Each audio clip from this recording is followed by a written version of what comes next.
안녕하세요. 김과장TV의 원포인트 레슨 시간입니다. 여러분, 우리가 매일 쓰는 SSD나 USB 메모리의 핵심인 낸드 플래시 메모리에 대해 궁금한 점 없으셨나요? 이번 시간에는 낸드 플래시 메모리의 가장 독특하면서도 번거로운 특징 중 하나인 블록 단위의 데이터 삭제에 대해 이야기해 보려 합니다. 왜 한 셀씩 또는 한 줄씩 지우지 못하고 꼭 뭉텅이로 지워야만 하는지, 회로 설계와 반도체 물리학의 관점에서 그 근본적인 이유를 파헤쳐 보겠습니다. 먼저 낸드 플래시 메모리가 일하는 방식을 살펴볼까요? 낸드 플래시 메모리는 데이터를 읽거나 쓸 때는 페이지라는 작은 단위를 쓰지만 지울 때는 블록이라는 훨씬 큰 단위를 사용합니다. 이걸 공책이나 메모장에 비유하면 이해가 아주 빠릅니다. 글씨는 공책에 한 줄씩 써 내려갈 수 있죠. 이것을 페이지 프로그램이라고 합니다. 하지만 지울 때는 지우개로 한 줄만 지우는 게 아니라 아예 페이지 전체를 찢어내야 하는 것과 비슷하죠. 이것을 블록 이레이즈라고 합니다. 왜 이런 불편한 비대칭 구조가 생겼을까요? 그 이유를 알기 위해 낸드의 족보, 즉 계층 구조를 잠깐 보겠습니다. 가장 기본 단위는 데이터를 담는 셀입니다. 이 셀들이 기차처럼 길게 연결된 것이 스트링이고, 이 스트링들이 옆으로 모여 한 줄의 워드라인을 공유하면 페이지가 됩니다. 그리고 이 수많은 스트링이 같은 바닥, 즉 PL이라는 기판을 공유하는 거대한 집합이 바로 블록입니다. 여기서 기판을 공유한다는 사실이 오늘의 핵심 포인트입니다. 그럼 낸드는 어떻게 데이터를 기억할까요? 핵심은 부유 게이트, 즉 플로팅 게이트라는 방안에 전자를 가두느냐 아니냐입니다. 전자를 꽉 가둬서 문턱 전압을 높이면 쓰기가 되는 거고, 이 갇힌 전자를 밖으로 다시 빼내면 삭제가 됩니다. 즉, 낸드에게 데이터란 곧 플로팅 게이트 내부에서 전자의 유무인 셈이죠. 문제는 갇혀있는 전자를 밖으로 빼내는 게 생각보다 험난하다는 겁니다.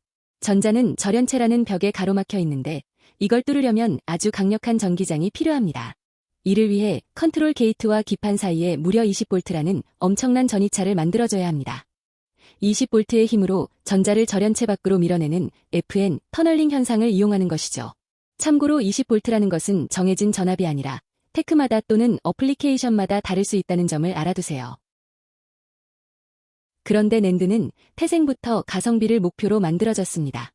예전에 노어 플래시 메모리는 셀마다 일일이 전선을 연결해서 면적이 컸지만 낸드는 면적을 아끼기 위해 셀들을 직렬로 촘촘하게 엮어버렸습니다. 개별 셀을 하나하나 정밀하게 제어할 배선을 포기하는 대신 우리가 저렴하게 대용량 SSD를 쓸 수 있는 환경을 만든 겁니다.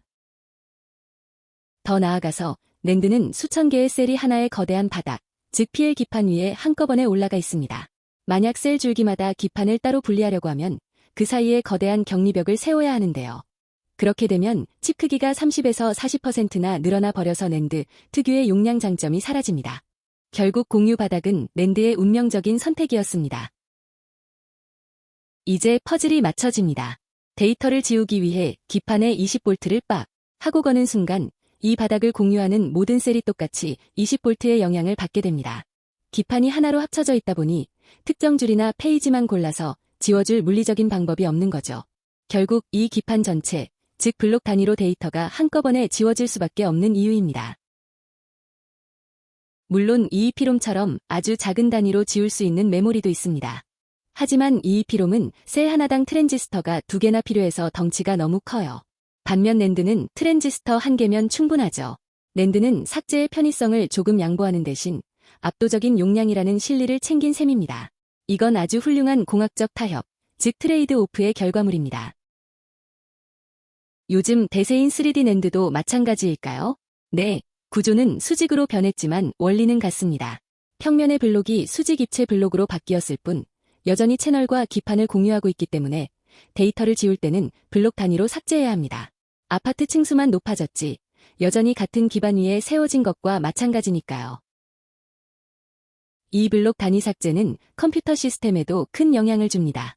바로 덮어쓰기가 안 된다는 점인데요. 데이터를 수정하려면 블록을 통째로 지워야 하니까 대신 빈 곳에 새로운 데이터를 쓰고 기존 데이터는 무효라고 표시해두는 방식을 씁니다. 이 때문에 SSD 안에는 실제 데이터보다 더 많은 가상 공간이 필요하게 되죠.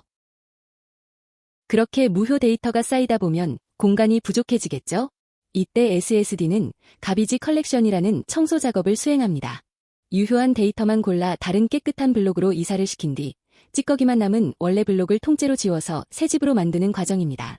우리가 SSD를 오래 쓰면 성능이 조금씩 느려지는 주범이 바로 이 이사와 삭제 과정 때문입니다. 이번 시간의 내용을 최종 정리해 보겠습니다. 첫째, 물리학적으로 전자를 빼내기 위해 기판에 20V라는 고전압이 꼭 필요합니다. 둘째, 구조적으로 용량을 극대화하기 위해 수많은 셀이 하나의 기판을 공유합니다. 셋째, 그 제약으로 기판의 전압을 거는 순간 공유된 모든 셀이 삭제 영향권에 들어갑니다. 결국 이 세 박자가 얽혀 블록 단위 삭제라는 결과가 나온 것입니다. 마지막으로 이건 반도체 설계의 위대한 승리이기도 합니다. 낸드 플래시 메모리는 하드웨어의 물리적 한계를 억지로 고치려 하기보다 블록 삭제라는 제약을 소프트웨어 기술로 멋지게 극복하면서 우리에게 저렴한 대용량이라는 혜택을 선물했습니다. 결국 복잡한 문제는 머리 좋은 컨트롤러에게 맡기고 소자는 본연의 역할인 저장에 충실하도록 최적화된 것이죠. 오늘 원포인트 레슨이 낸드를 이해하는데 도움이 되셨길 바랍니다. 시청해주셔서 감사합니다. 지금까지 김과장TV였습니다.